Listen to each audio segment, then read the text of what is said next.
Hello everybody. I welcome you to today's webinar. Due to technological progress and the digitalization of ever more aspects of our lives, the fear of job loss is being replaced by machines is on the rise. And not just since Corona. It feels like progress is getting faster and faster.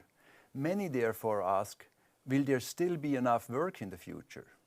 Today, we will discuss the consequences of automation for the labor market.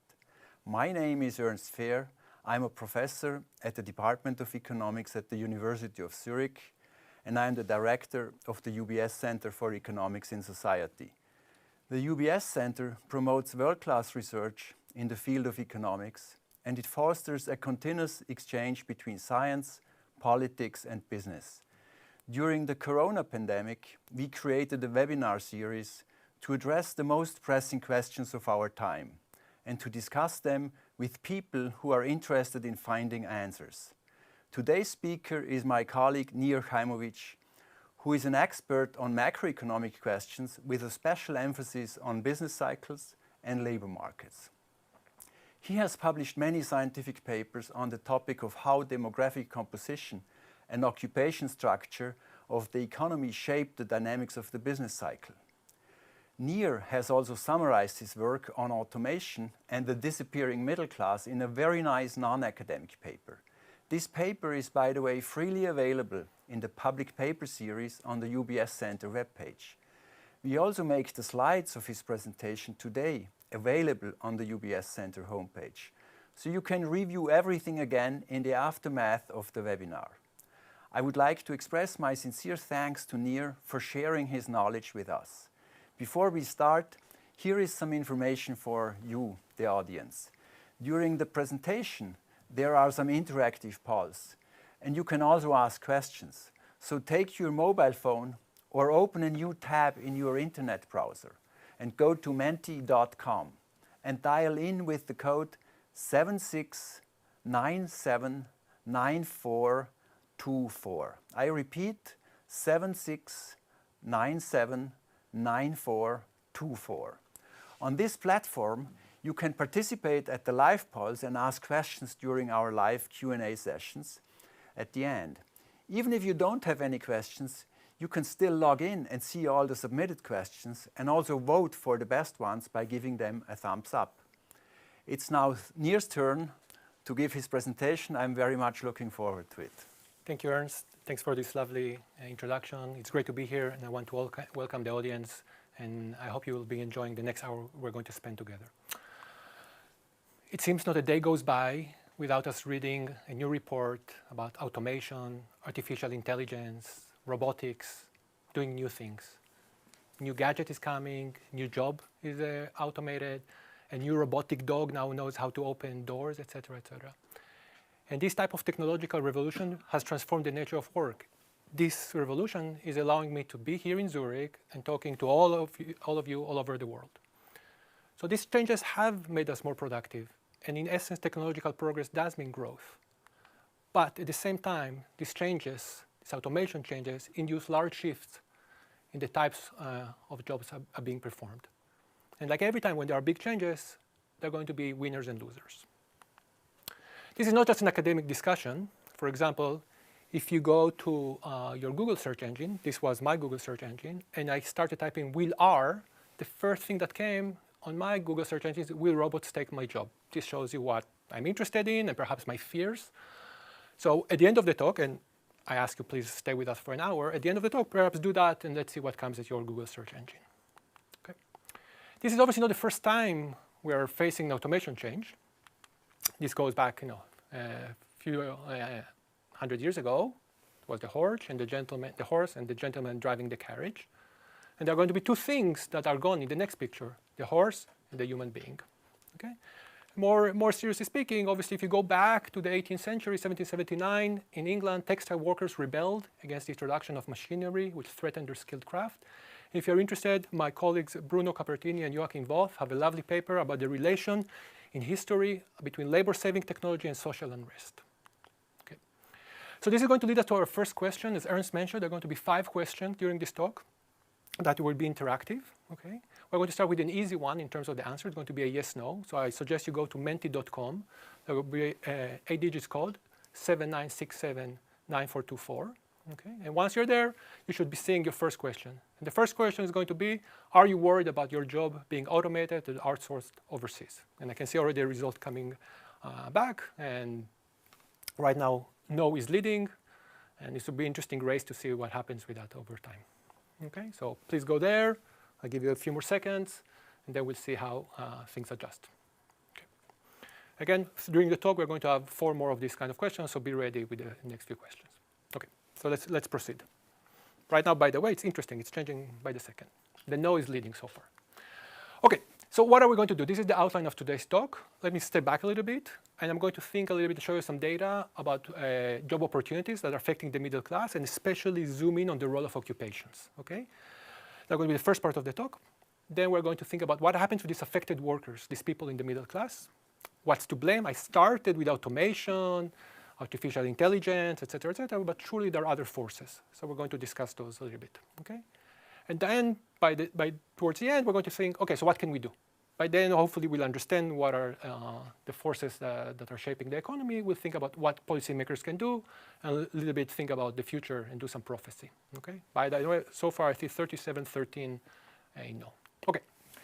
So let me start with this slide, which is taken from David Otto from MIT and my colleague David Dorn, a very influential paper, one of the most influential papers in the last 10 years. And let me just explain slowly what we're seeing here. On the x-axis, the horizontal one, you see a wage, basically an occupation, where it is in the wage distribution. So when it's to the 100, to the right-hand side, those are occupations that pay a high wage. In the spirit of the Euro Cup today, that would be Ronaldo, okay, 100 there. And as you go down towards the left, you're basically occupations that are paid lower and lower wage. And what you see on the y-axis, okay, without getting too much to the numbers, is that occupations that are highly paid, highly skilled in that sense, or low paid, low skilled in that sense, are the ones that grew the most over the last 3 to 4 decades. And rather occupations that are at the center of the wage distribution, in the middle, okay, they actually saw a decline in their share. Okay, so the first thing this slide is telling us, occupations that are highly paid or low paid are the ones that rose during the last 3 to 4 decades. And those in the middle shrank in the economy. So that's about employment. But we don't care only about employment, we care about wages. So let me show you the same slide, same x-axis as before, but now what happened to wages? Okay, so again, x-axis, the horizontal one, is where are you in terms of your pay? To the right, towards the 100, highly paid, to the left, towards 0, low paid. And what you see, similar pattern in wages. Occupations that were highly paying saw an increase, relative increase in the wage.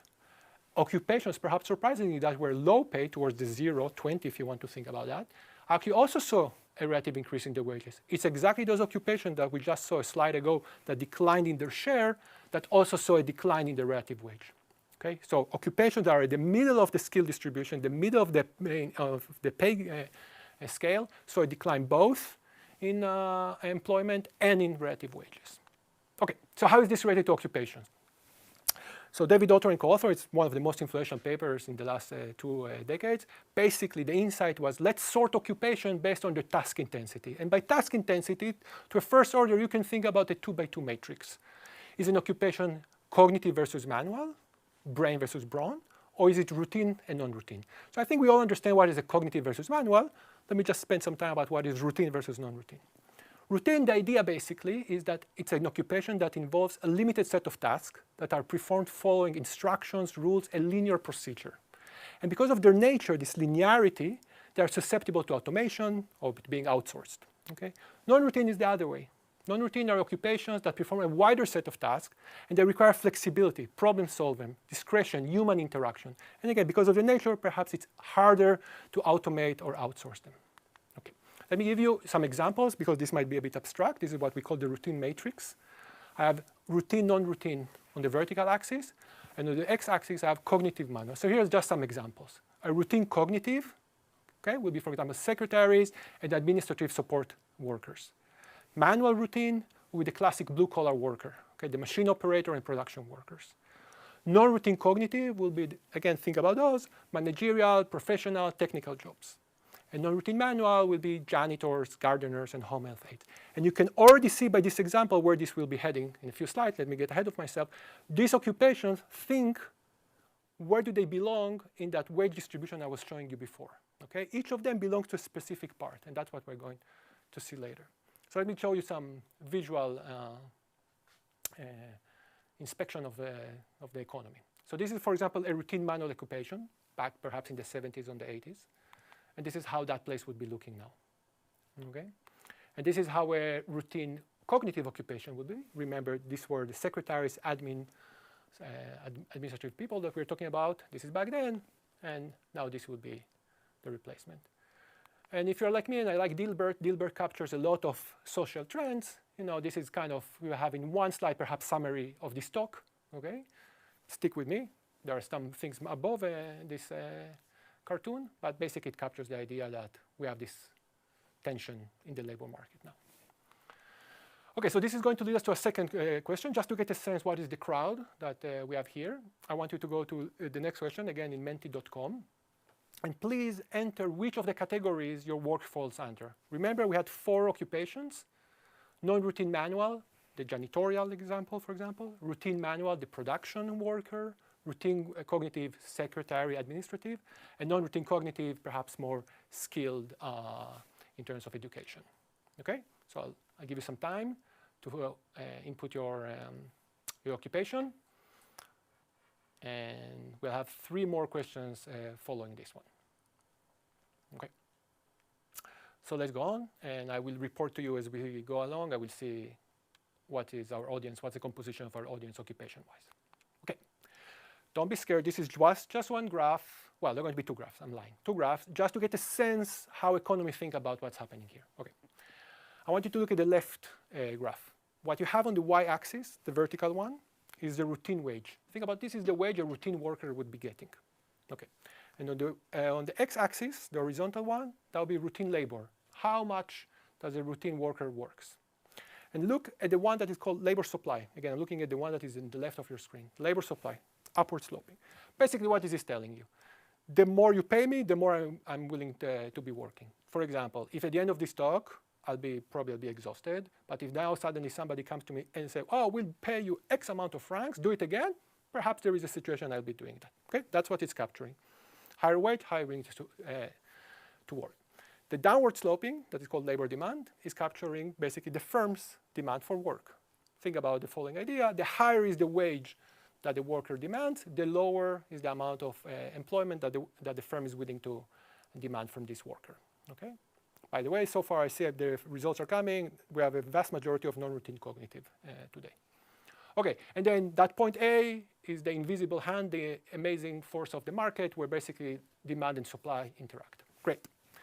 If you look at the right one, what is changing, suddenly you see that the labor demand is kind of shifting inward, okay, down and to the left.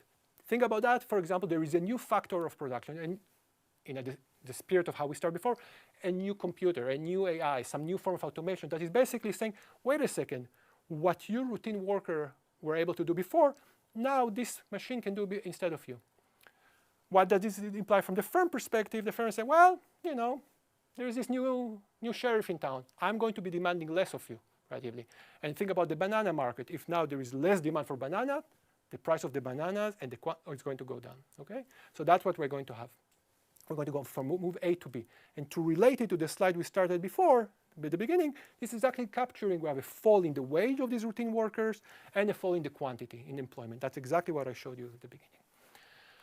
With that spirit, think about the other way around, and that seems to be, most of you will be in this category from what I'm seeing, is, well, perhaps that same automation change is going to actually enhance the demand to some of the skills that you have.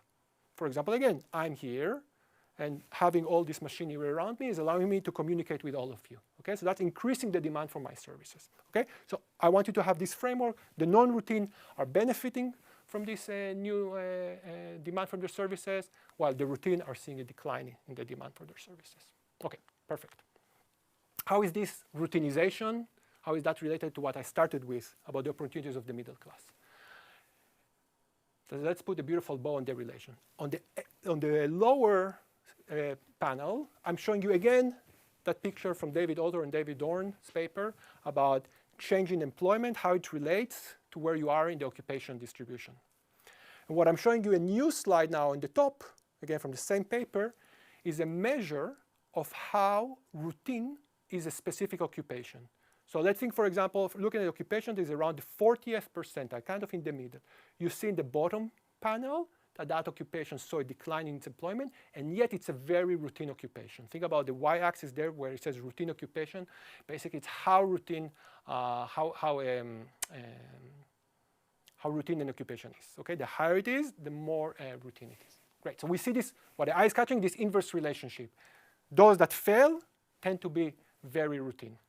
Okay, that's the main section I want to take you. Those are falling, are highly routine. Those are the tails that saw a relatively increase, are less routine.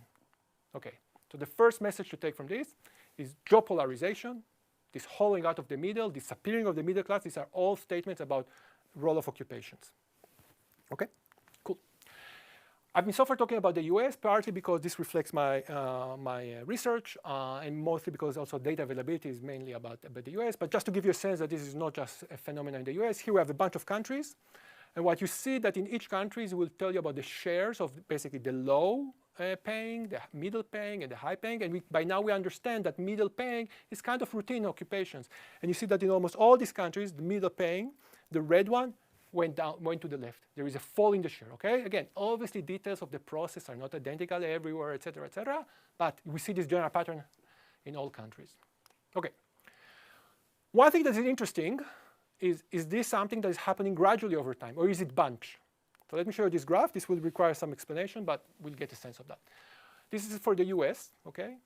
Disregard, there says something log value. This is economist language, okay? What you see in those shaded areas, those are recessionary periods. Periods where basically output, there is a contraction in the economy, output goes down. And what I'm showing you here is basically employment of routine during this basically last 5 decades. And what you see is that periods of the recession of 1970, the one to the left, 75, and basically 82, what we see is a yo-yo behavior. Every time we go into recession, that shaded area, routine employment goes down and then recovers. 75 goes down, recovers. 82 goes down, recovers. And then we get to the 91 recession, which is kind of, if you think about it, the late 80s, early 90s is where all this process of automation, digitization, new technologies is kind of coinciding, okay? And we see the 91 recession comes, routine employment falls, but unlike the previous recession, stays flat. Okay, maybe it's a coincidence. Then we go to 01, the next recession, declines, stay flat. And then the 08 recession, the financial crisis comes, big decline, doesn't come back. So in fact, if you look from the late 80s to where we are now, of this decline in routine employment, basically about 90% of it takes place during recessionary periods, okay? So here's a quote how the New York Times summarized this. The middle class frog is not being gradually boiled, it is being periodically grilled at a very high heat, okay? Okay, so let me just, there's been a lot of stuff we covered so far. Let me take some stock. We established the link between middle class and routine occupations. That was those two graphs we were showing you before. Middle class disappearance and polarization. And kind of established that routine occupations are prime for automation. That's what is making that link, okay? It is an international phenomenon, and at least in the US, it happens in downturns, okay? Okay, so far that's the first part. So who is working in this occupation? Relatively, it's lower levels of education. I want to emphasize these are relative statements, okay? For men, who tend to work in routine manual. These are basically people with high school diploma or less. Women, who tend to work in routine cognitive, is high school diploma and some post-secondary schooling. And this is basically felt most by the young, in their 20s and the 30s. So what happens to people who have these characteristics over time? Are they becoming non-routine cognitive, again, like the majority of you, as I'm saying here? Are they stopping to work? Are they going down the ladder? So let me show you this. Again, I'll explain. So let's look, for example, this is a man with relatively high school degree or below. And what I'm showing you in green is what, basically, think about 100 guys in 1989. What did they do? So very few of them, about 10, 12% were non-routine cognitive, okay? The majority of them, almost 60% were routine, okay? About 8, 9% were non-routine manual, and basically about 10%, I hope everything added to 100, I cannot do it in my head right now, basically not in the labor force. NLF means not in the labor force. Okay, so that was 1980 now. And now let's look at 2017. Okay, there are some data issues, but you can do it to 2021. What happened to 100 guys with the same kind of background? Again, education, et cetera, et cetera. And what you see, where you see the big decline is in routine. Okay, it's not that they became econ professors. Okay, they did not become non-routine cognitive. Basically, you see the decline in routine, and where it shows up mainly is a jump in not in the labor force, dropping out completely from the labor force, and which is accounting for about 2/3 of the fall in routine, and about 1/3 is going to non-routine manual. Okay, so summarize, there was a lot of numbers and words here. Let me summarize this. The decline in routine for people with those characteristics that you tended to work in routine, it's about the majority is dropping out of the labor force for men, okay, and a slight increase in non-routine manual. Okay. So this will lead us to a third question. Okay, this is not a fun question. I want to give a heads notice, but it's one we have to think about. So the third question is, what would you do if your job were automated? Okay, and again, so menti.com, please go there and answer. And the first option is retire early. The second question is retrain. And by retrain, I mean perhaps not going back to formal university. That would be the third option. Perhaps retrain would be some short-term training option at the current firm. Option 4 is collect welfare, which is in a way what we think about those not in the labor force. There is some benefits that they're getting from the government. And number 5, it's, we don't want to think about this question. Okay? So please fill those. Again, retire early, number 1. Retrain. 3, go formally back to the university, obtain a degree. 4, collect welfare from the government. And number 5 is don't bother us, Nir. This is not fun to think about. Okay? Okay, great. So far I say there is a race, 2 types of retraining, between the retraining and go back to the university. It's great. We're going to be talking about those issues in a little bit. Okay, so what's behind this? Again, I've been emphasizing technological progress, robotics, computing, information communication technology. There is obviously a feeling that some jobs are being lost overseas, okay, international trade and offshoring. And at least my reading, and I think here reasonable people can disagree, so this is just representing my view, I think there is mixed evidence about that. It's unclear really how much that is playing a role. And I'm going to leave it at that. I put some references for those of you who are interested to dig in a little bit deeper. There are other potential candidates. And again, I think we're still in the infant part of this research. Perhaps skills have changed. Perhaps the generosity of welfare is pushing people away. Again, this is where I think we know less than we would like to know. But there is a general view about technology is playing a major role. How much, different people have different views, but I think people will certainly agree that a significant part of that. Okay. So I see I'm running a bit late. So in the interest of time, I'm going to show you this slide and then skip a few. When we talk about robotics and we talk about automation, there's a question, okay, so what is it? Okay, so I want you to look at this slide, which is taken from a lovely work by Maya Eden and Paul Gagel. And basically what this is doing, it's measuring the relative price of information, communication, technology capital. And this is a long word for think about computing and robotics, etc. And what you see is basically that line that is going downwards, okay, that's the relative price of this type of capital, okay? What is interesting, the other types of capital, structures and equipment, basically their price is not changing. It's the price of this ICT capital, the price that is exactly fueling automation that is going down, okay, taking a nosedive. And think about you. Perhaps some of you are running a firm, want to run a firm. If the price of something that you can use is going down, you're going to use more of it. And this is where we go back to our framework. If that price of that something that is substituting routine work is going to go down, you're going to be using more of that, and that's going to be putting the pressure on those factors of production that can be substituted by ICT. Okay? And again, just to give you a summary of the result before, the majority of you would go to retrain or go back to the university. Okay, great. I'm going to skip this slide just to get a sense. Okay, so far, what I kind of discussed with you is patterns that are empirical patterns. Okay, we kind of understand what's going on. But I think they're not answering about, well, what will happen if we do some type of a policy change? Okay, what will be the adjustment of the economy? For example, if we introduce this new type of welfare program, this new big program to help people, well, how how is that going to affect the economy? Okay? How is that going to support or not the middle class opportunities? Okay? To answer that questions, this is where we have to turn to a bit more complex approach and turn to economic and quantitative modeling. This is basically macroeconomics. Okay? Don't worry, I'm not going to do a crash course in macroeconomics. Okay? But I want you to basically understand why we need modeling, because we need to understand these big changes. It's not a small experiment. Okay? We are going to be talking about big changes. And it's nice that most of you thought about some form of retraining, because I want to think about two types of programs. Okay? I'm going to analyze the impact of retraining. Okay?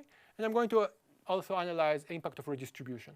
Redistribution is basically taking from the rich and giving to the poor, basically Robin Hood style, legal Robin Hood. Okay? Okay, so those are two examples. In the paper that Ernst referred to at the beginning, we discussed way more options, but today I thought these were the most exciting ones. Okay, so before we go there, let me poll the fourth question. There's going to be one more after that. Okay, so again, menti.com. And the question is, do you think government, and again, I think the majority of you, about 2/3 of you, want to think about some form of retraining. So this is a question, who's going to pay for that retraining? So do you think governments should pay for the retraining of workers who are affected by automation? Okay, so there are going to be three options. Yes, tax the rich to pay for it. Yes, tax equally, everyone equally to pay for it. And the third one is no. If people want to retrain, maybe they make the wrong education career, the wrong choices when they were younger, they should pay for it. Okay, so three options. If there is retraining as an option on the table, do we tax the rich? Number one, we tax equally everyone. Number two, number three, let the markets work. If people want to do it, they should pay for it. Retraining is just a banana. Okay, so I'll let you have some time, fill those answers. By the way, so far, tax the rich is leading. Okay, great. So I think we have about 6 minutes. So let me discuss a little bit what is the impact of a retraining, again, within this economic modeling. And again, I encourage you to read the paper Ernst referred to see a bit more details. So let's think about a program that is investing. Let's think about the government doing that, okay, which seems to be your favorite answer. So I like that we're on the same page. Think about the government introducing a program that is retraining those people I showed you before that were outside of the labor force. Let's say they're being retrained to go back into the labor force. There are two things you need to think about. Well, somebody has to pay for that retraining. Let me just give you an example. The Trade Adjustment Assistance Federal Program in the US, in a lovely paper by Hyman from 2018. Basically, that kind of retraining costs about $6,000 to give you a sense at about 10% of GDP per capita in the US. So somebody has to pay for that. And if somebody has to pay for that retraining, somebody needs to raise taxes. Okay, so let's think about a world that it's exactly your answer. It's like we were coordinating in advance what's the answer you should be giving. That this retraining program is funded by taxes levied on the high skill, this non-routine cognitive. I'm going to do some hand waving. I'm not going to do some equations and math, although that's my favorite activity. Okay, and what we're going to think about is what is the impact of such program. And like most things in life, there are going to be winners and losers. Okay, so let me just give you a quick summary. This program is successful in bringing back those people who were affected by automation because you retrain them for something that basically there is demand now for. They're basically going to be retrained for non-routine manual in this example. Okay? Okay, great. There are also going to be other unexpected winners, which is all these people who were paying taxes for this program. But wait a second. How can it be that people who are paying for the retraining are also benefiting from that?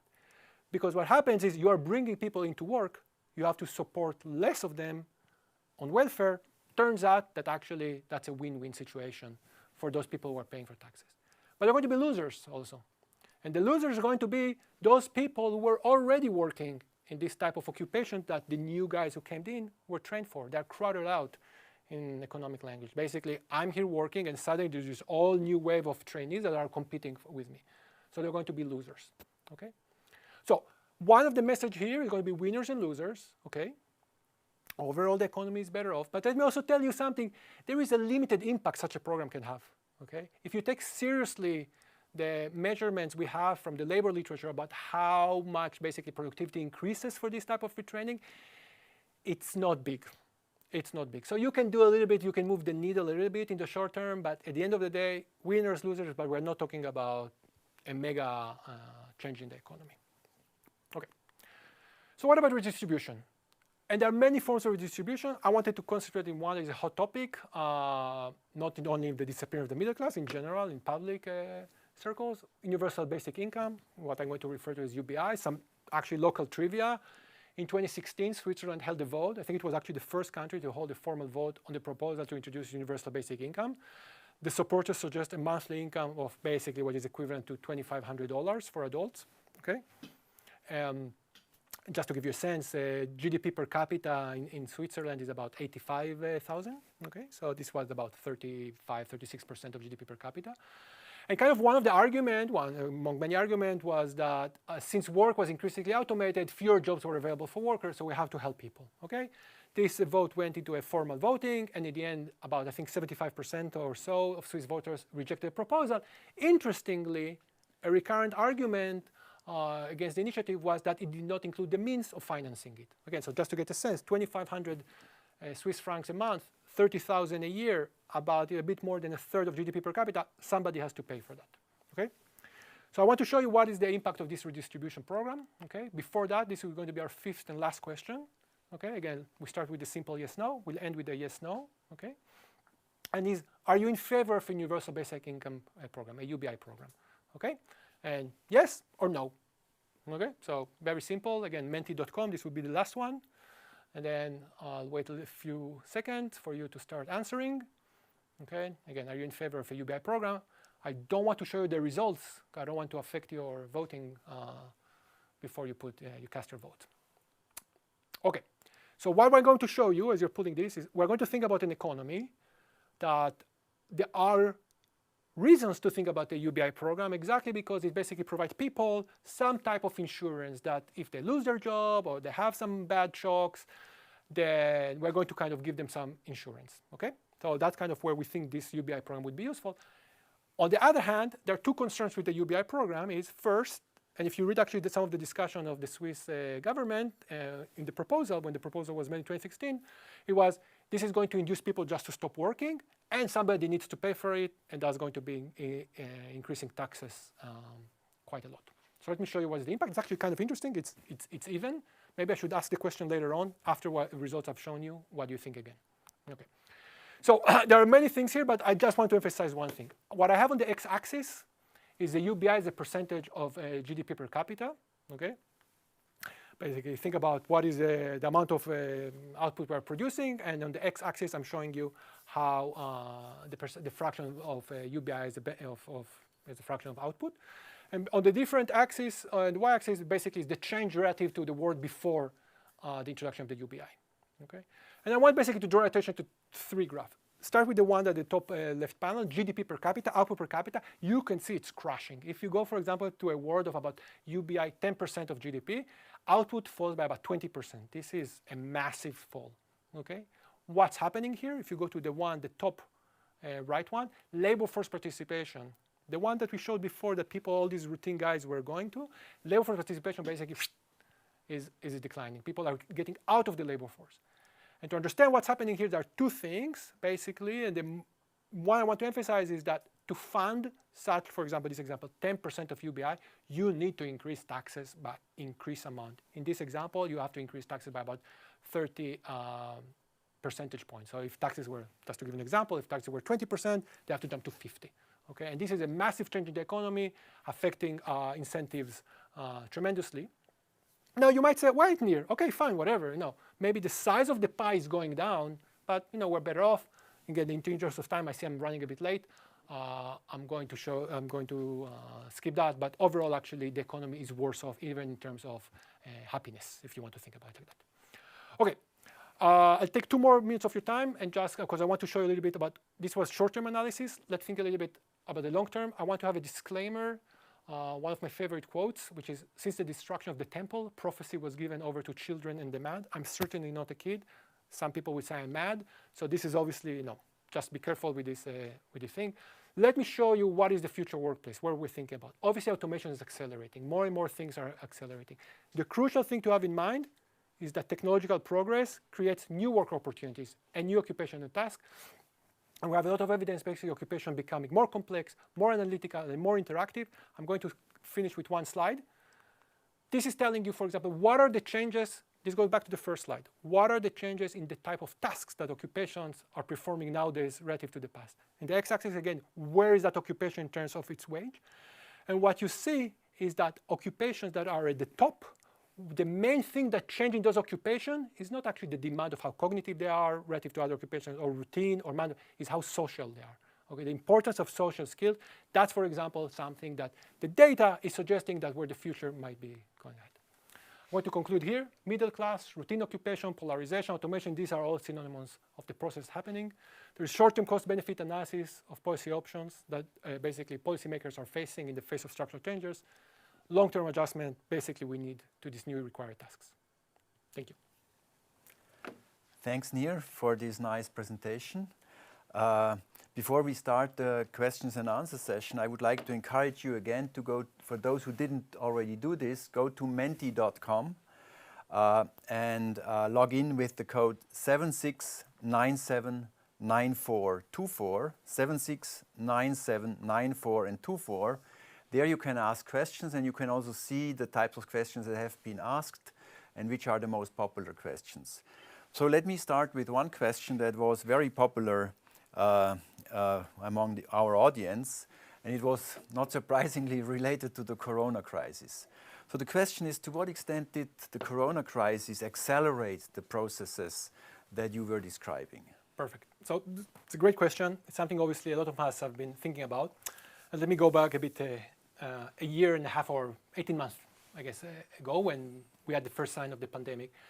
And a lot of us were thinking this is going to be a double whammy. Remember that graph I showed you before, that the decline of routine happens in recession. And here we had a mega recession. And on top of that, robots don't need social distancing.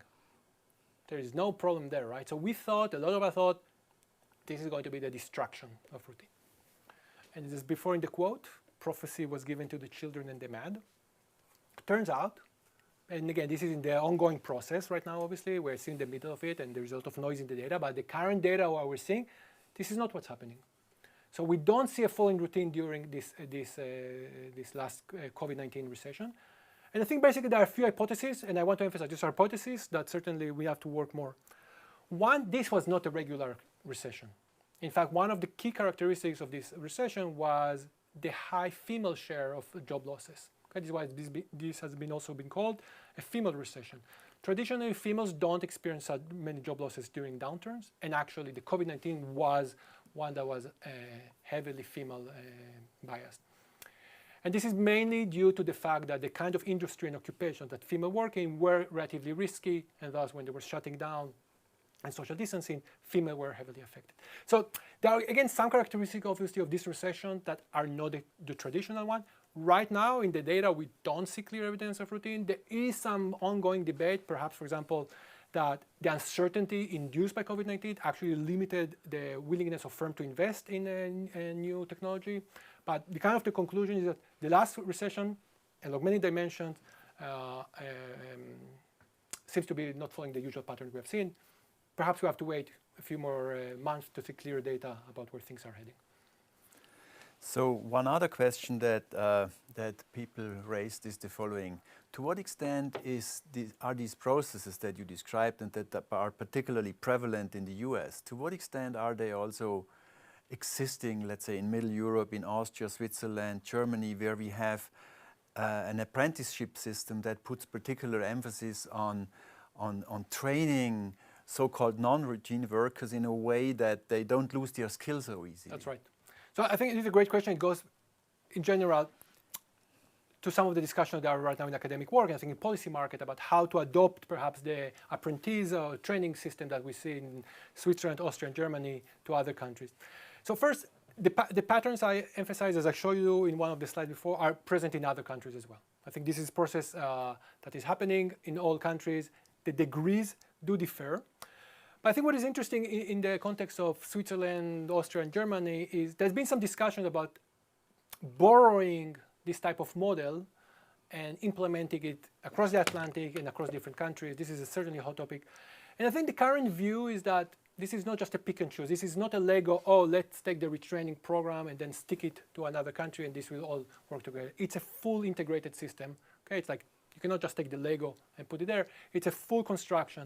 And I think this is why there is some skepticism about whether we can really just pick and choose what we like without overhauling the system, which is probably a more problematic endeavor to carry out. So overall, the forces we have seen in the US are present in Europe. Again, details vary, etc. But I think to a first order, we see them. Certainly, one of the arguments that they have been less prevalent in Switzerland, for example, is because of this type of retraining system that we have here. So one other question that I had when you were talking about the unconditional basic income initiative is the following. You were saying that when you introduce a generous unconditional basic income system, then labor force participation will decline a lot. Now, from my own knowledge, I know that the labor force is not too elastic. The labor supply doesn't seem to be too elastic. That's right. So how can it be that labor force participation declines so much when labor supply, at least at the individual level, is so inelastic? Right. So I'm going to try and answer the question without the audience falling asleep. But with your permission, I will go back to the slide because this is an important point. And let's just go to this slide. What you have in mind is relatively small changes, which is if you look at the most right panel, labor force, around the diamond circles where we start, small increments, and indeed we show it, are exactly capturing what you know. That if we give you a little bit, it's not going to be a mega change. This is a statement about the size of the program. Okay? When you go into something that is 10% of GDP, those are major, major changes. Okay? In that sense, basically, in our terminology, the elasticity is really big. Okay? So it's really important to understand what's the size of the program. And the other thing to think about is, because this is a macroeconomic framework, is the taxes. The taxes are actually the main part of the story. It's not so much about this, what we would call the wealth effect, is you need to tax so much that this is doing two effects. Is reducing the desire to accumulate capital, and that's having a secondary effect on the labor market. So it's really about what's the size of the program. You can see if you're looking a little bit around the diamond, it's not a big deal, right? It's a question when you go to the levels. Think about the Swiss program before, 30,000 francs a year, when GDP per capita is 85,000, it's not even there. I mean, I cannot solve that. The economy explodes, the computer goes in flames, okay? So the point is, small changes, sure. And in fact, small changes, I skipped that. Small changes do increase a bit welfare. Again, I apologize to the audience. If you look at the most right one, this is what we economists think about happiness. If you do a little bit of UBI, actually, overall the economy is happier. Maybe there are less bananas, but we're happy that we have some insurance. It's when you start really pushing that. That's when the things kick in. Okay, so it's a question of the size. It's a question of the size, exactly. Okay, so then that's related to another question that was asked, and that was a question that put forward the proposal. What about wealth taxation? I mean, you are talking about here labor taxation. That's right.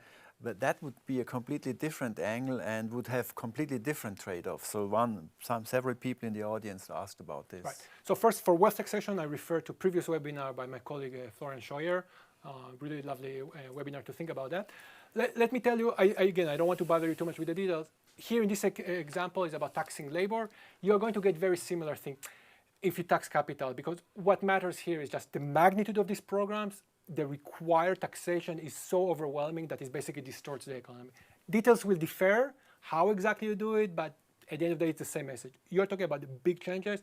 Somebody needs to pay them. This is why small experiments with 800 people are not going to be informative about that, because then we don't need to change tax. One of the messages here is you can actually have in mind the word that I give you a bit, nothing will happen. That was exactly your intuition before.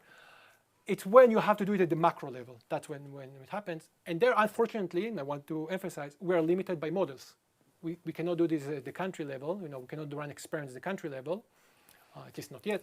So that's where we have to rely on our model and our quantitative analysis and get a sense about the impact there. So one other popular question was, will a robot tax help to fight the negative effect of automation? Even Bill Gates has proposed it. That's right. Great question. Okay, so obviously the robot tax. So here first, let me refer, there are some lovely papers about robot taxes. Let me just show you. I mean, this is easier. I'm a boring economist. It's always easier for me with a graph. So let's go back to this example we were showing before, okay? And think about what's happening here is, again, the robot is coming in the right panel, is reducing the demand for routine worker. What can you do? Well, remember, I was showing you that the price of the robot and automation, that ICT capital is going down. Well, if you tax it such that basically it is as expensive as it was before, that graph where we went from A to B, we're going to go back to A, okay? So basically, it is doable. There are a bunch of problems.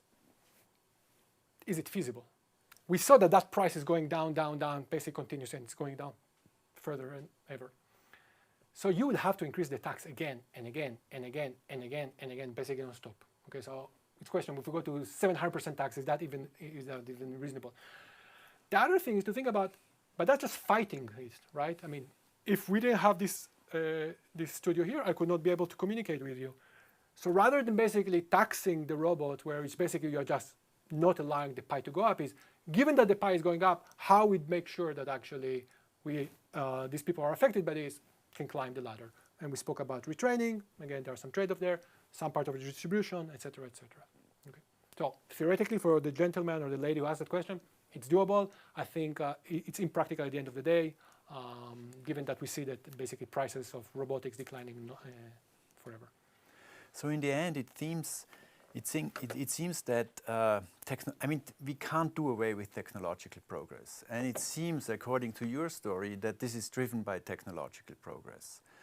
And if we tax robots, then we would basically have a competitive disadvantage, probably relative to other countries. So basically, it seems that the strategy of reskilling the labor force, of retraining the labor force, of making people more productive, seems to be kind of the right way to go. But here I have another question.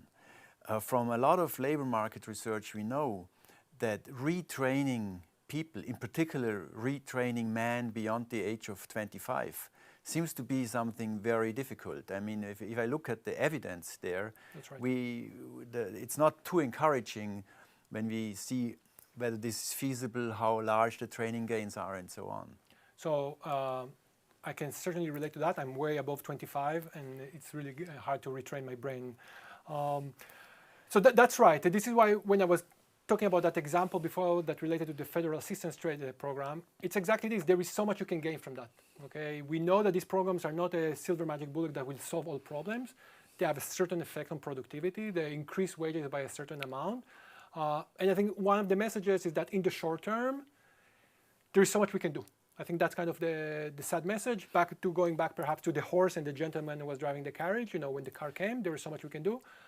And we have to be thinking about creative ways, perhaps invest more in retraining, perhaps doing early on retraining, et cetera, et cetera. Perhaps going back to your system, the discussion of the Austrian, Swiss, German system is a way to have a constant measure of what's happening on the labor market, not just wake up when suddenly the change arrives. At the same time, I think one thing we have to think is all the time about the long run, all the time about what are we doing with the next generation, what are we doing with the skillings. We emphasize, for example, issues of social skills. And one thing that I want to emphasize is perhaps there is a natural tendency to say, okay, the solution is let's go to university, get a degree, and that will be it. Okay, and there's actually interesting work that shows by Baudry and co-authors that basically shows that since 2000, there's been a relatively decline or steady pace of demand for high-skilled workers. So just going, that is not keeping up with the supply. So just going to university is not a solution. If you think about this framework that is now on your screen, again, the idea is what kind of task, what kind of occupation, what kind of skill you're going to have such that when the robots come, I'm sorry, I'm used to have a pointer, there is no pointer here, that when the robot come, basically the demand for your service is going to go up. Okay, the demand for your task is going to go up. And those are things that I think we as society and policymaker, what we have to think about. So one other important question that came up was how much of these middle-class job losses are due to globalization? Yes. So again, I'm going to go back to this slide. I think this is up to debate, and very smart people, way smarter than me, are disagreeing on that. My reading, and I want to emphasize this is perhaps not the view in the profession, my reading is that there is really mixed evidence of loss of employment. due to globalization. There is a lovely paper that I'm referring there by Cortes and Morris, and basically looking at US-Mexico, think about two countries that are quite different, and basically showing that the kind of occupations within auto manufacturing are very similar. So it's not that we have this change in shifting some type of work to Mexico and from the US. Again, I think this is still an infant industry, and in a few years, so hopefully faster, we have a better sense. My reading, and I want to emphasize again my reading, and I don't want to implicate my co-authors on all the various projects I mentioned today, is that technology seems to be, at least I think people will agree, a key driving factor.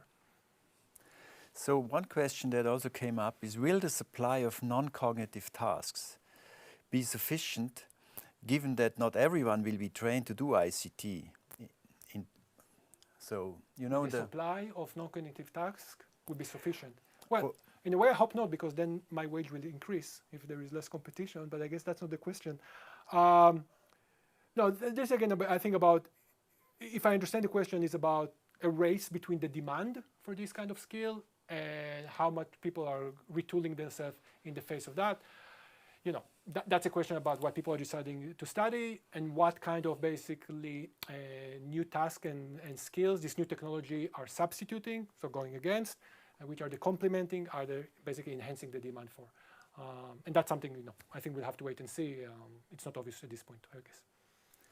So if it's the case that retraining has its limits, then it seems that in the long run, we need to change the way we train people from the very beginning. So we need to change the school curricula, we need to change the apprenticeship programs, and so on. So do you have any suggestions how that could be accomplished? So I'll answer this with an example from our own academic life. For those of you who don't know, economic PhD takes about 5 to 6 years, and we teach a lot of technical things. We teach statistics, we teach math, and lots of computing, etc., etc. That's kind of 4 or 5 years we emphasize technicalities. And Ernst, as you know, by the 5th, 6th year, the students are supposed to go and get a job. And then we tell them communication. It's all about personality, how you come across. Are you clear in what you're saying? And then we tell them, forget about all this complication technique. Nobody cares about it. How can you communicate? And then a few students told me, if this is so important, why aren't we emphasizing this to begin with? So first we have to see, I think, what we're doing in-house. But certainly, you know, some of the results I was showing before is that analytical ability, social skills are things, seems to be tasks that are basically the return in the market is increasing. That would be something that we could certainly emphasize. For example, there's a lot of teaching of coding, and I'm a big fan of coding, okay? But perhaps at the same time when I'm explaining you to coding, you want to also understand how you explain what coding is, okay? And that's about social skills, of explaining what is a non-routine cognitive skill, but being able to communicate that as a way for the future. Okay, so there was one other question that is related to several that have already been asked. Why don't we simply combat the decrease in need for routine labor by working shorter working hours? So that will be like the French system where you have a limit of, for example, in the past 35 hours. It's fine, that's now dividing how to divide the pie. So if you think about, okay, again, I'll go back just to this. If you think about, there is a demand that went from A to B. That's a total demand for labor, for routine labor. Let's call it, there's 100 hours of labor. How you divide that in a way, it's immaterial. The question is, you can have 2 people working 50 hours, you can have 4 people working 25 hours, you can have 10 people working, you know. At the end of the day, the question is, there is a total demand. Then how we split it, that could be policy decisions about egalitarian thing. For example, in the example I told you before, some routine workers lost their job or dropped out of the labor force. So one thing we can say is, look, let's prevent that by shortening, for example, the work week. That will be fine. At the end of the day, there's still a reduction in the demand. After that, the question is how we split the overall demand for routine services among workers. Okay, thank you very much, Nir, for these very interesting presentations and for your interesting answers. I would also like to thank the audience for watching. We hope that we have stimulated your interest also in our next event. As I said at the beginning, the presentation as well as Nir's public paper, Disappearing Middle Class, is available for free download on the UBS Center webpage. And after the summer break, on September 8th at 6 p.m. Central European Time, we will have another exciting talk from Esteban Rossi Hansberg from Princeton University. And this webinar will be about the economic geography of global warming. We look forward to welcome you back at this occasion. In the meantime, I invite you to follow the discussions on social media, Twitter, LinkedIn, and YouTube. You can find all the information on the forum on the UBS Center webpage at ubscenter.uzh.ch. Goodbye.